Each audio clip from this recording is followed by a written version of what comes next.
Welcome to the sports segment of Wheezy Life. And if you are a football supporter, if you are an ardent follower of football, this video is for you. A lot of things really happened on the weekend in the Premier League, La Liga, Bundesliga, and Serie A. And we are trying to go through a couple of them.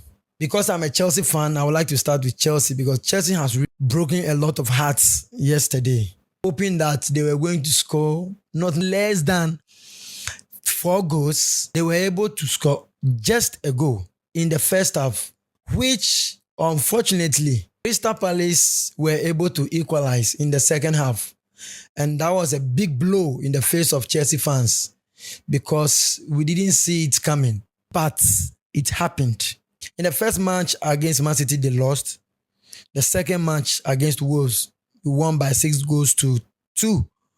And this is the third match which we were hoping that the boys would secure some good points. Unfortunately, we had to share points with Crystal Palace. And Jackson was able to also secure a goal for us, which is a good sign, even though he has missed a lot of chances. And you see, football is all about chances. The critical chance that you get to score can change the game and the tempo of the game. So I'm not really happy, and I think most of the Chelsea fans out there feel the same way. But still, we move. There is no need for us to look back to what has happened. Let us focus on the things ahead. Lose hope. Okay, don't lose hope. We'll bounce back after the international break. Newcastle versus Tottenham. Newcastle beat Tottenham by 2 goals to 1. It looks like Tottenham has really suffered a lot. From last season, they were on top of the table to a certain point and they had to keep dropping. And it's not easy for them. Looking at Son Heung-min, they couldn't, even draw the match with Newcastle. And kudos to Isaac, who gave them the lead against Tottenham Hotspur. That was a big blow in the face of Ange Postecoglou. Oh, he didn't see that one coming, but he had to take it in good faith. That's the reality of EPL. Nobody is strong unless the 90 minutes plus is over. Never say never. Never say never in the Premier League. There is another one that's, in fact, it is no news because we knew that Liverpool were going to beat Manchester United.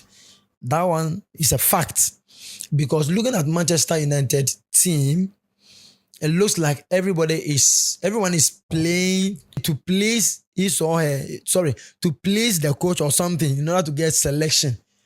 But Liverpool is a solid team. They've beaten United left, right, center. And yesterday, I was even expecting no less than 5 goals. But they did well by conceding just 3. Close to Diaz. Diaz, who gave them that brace, and Mo Salah.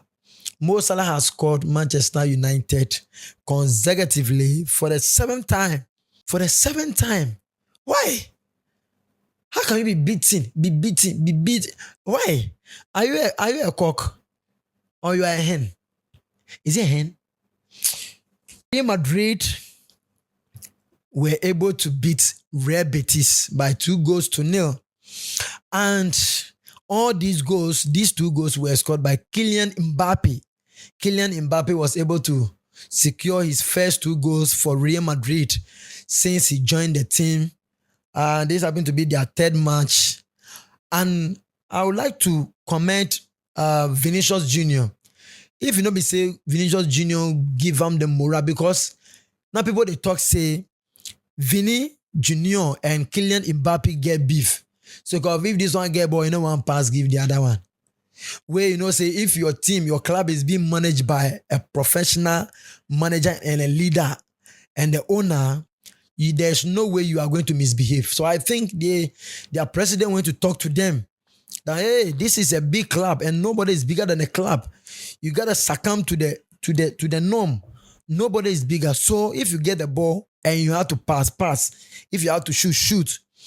And that one has brought them that victory over Real Betis by scoring 2 goals because they had a penalty which ideally it was Vinicius Jr. who would take that penalty, but Vinny had decided to give that opportunity to Kylian Mbappé in order to shame the opponent, to just calm them down. I know there is somebody who can do it, and he did well. Kudos. Let's go to PSG. PSG is leading the table, and PSG has always been leading their table almost every other season.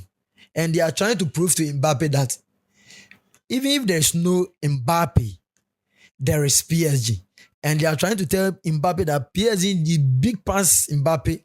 So whether you leave or you no leave, the table there, we will go lead them. So they've won 3 matches out of the 3 games. That's incredible because it's not easy to be able to win 3 matches when one of your star players is gone. Oh, I think they've really done well. Just that PSG has a way of surprising people, and especially the investors. They have a way of surprising investors. When I say investors, you know what I'm talking about. Yes, those who know. But PSG is trying to prove to them that now they are back on their feet and they can compete when they go to the Champions League. Now, Arsenal won, Brighton won. Arsenal couldn't beat Brighton because they were given or they were handicapped by that red card to Declan Rice. I don't think the referee had made a good decision by giving another yellow card to Declan Rice because it is something that happens in football in order to delay, it's one of the tactics and the gimmicks players use. So it was too harsh for the coach to give another yellow card to Declan Rice, which eventually made Arsenal lose. That point, Arsenal had to draw with Brighton, which I think if it wasn't the case, Arsenal would have won the match even by 3-0 or 1, all things being equal. But all the same, Arsenal is a strong team. Arteta is building a solid team, and I think Arteta, if he's consistent with the way he deals with the people, he can easily take the title, even though Chelsea will take it. That one, I've told you from the beginning that Chelsea will take the trophy. Just that, no, let me keep it there. And don't forget, it seems Kai Havertz is proving to be one of the most, or the amazing strikers in the Arsenal team because it looks like he's a promising figure. Even if he doesn't score a goal, he did provide an assist. And Kai Havertz is really doing well. He's really doing well. I just hope that he can challenge Haaland, Cole Palmer, and the rest for the Golden Boot at the end of the season. Now, Everton 2, Bournemouth 3.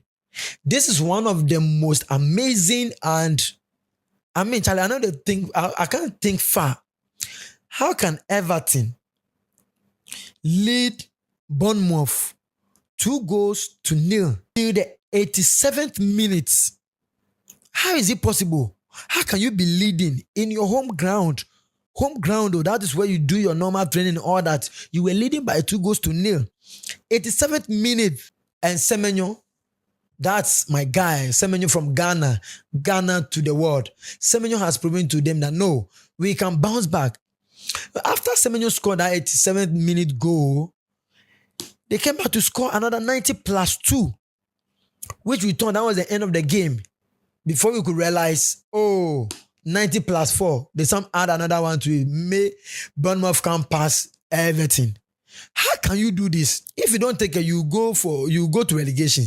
I can assure you, with these kind of performances, if you don't come alive and you think, scoring 2 goals, it's a big deal. So no, you will go to relegation and somebody else will come. Because I didn't see it coming. That Bournemouth will turn things upside down. If they fight, they can even go to Europe, either Conference, Europa, or Champions League, which will be difficult though. But if you fight hard, you achieve more. West Ham 1, Manchester City 3. Pep Guardiola will, if you know be 90 minutes plus or 90 minutes is over, Guardiola will tell you that he is the man.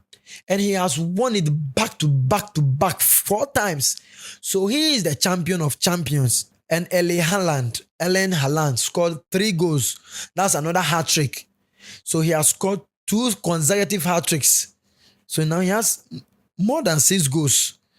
That's another striker that we can talk about. He's always in the limelight. He's always making history, always making the headline, the news.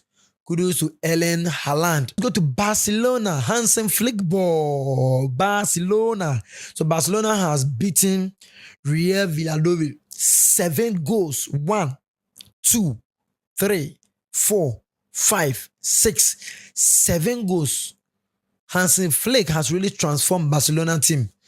And Rafinha is really doing a lot. He has also secured his hat-trick for Barcelona.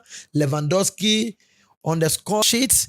Dani Olmo, one of their favorite and fantastic players, Dani Olmo. And I think the kind of football that Barcelona is playing, it will be difficult for Real Madrid to beat them now, currently, because I like the style of play that Hansen Flick has brought to Barcelona team. Even though Real Madrid has a way of beating Barcelona, I think this time around, Real Madrid should be very careful. And it will be difficult for Real Madrid to beat Barcelona. They are even lucky that El Clasico is in October. Other than that, they would have taken Woto. Because Barcelona fans are saying that they want to meet Real Madrid just around the corner. They want them now. Give them Real Madrid now and they are going to surprise them. But until October, you are not going to beat Real Madrid. You are not going to beat Real Madrid. And we are going for international break for another international assignment. When we come back, there is another episode on Wheezy Sports. Don't forget to subscribe and like, because we bring you the most updated and exciting segment of football. Stay tuned.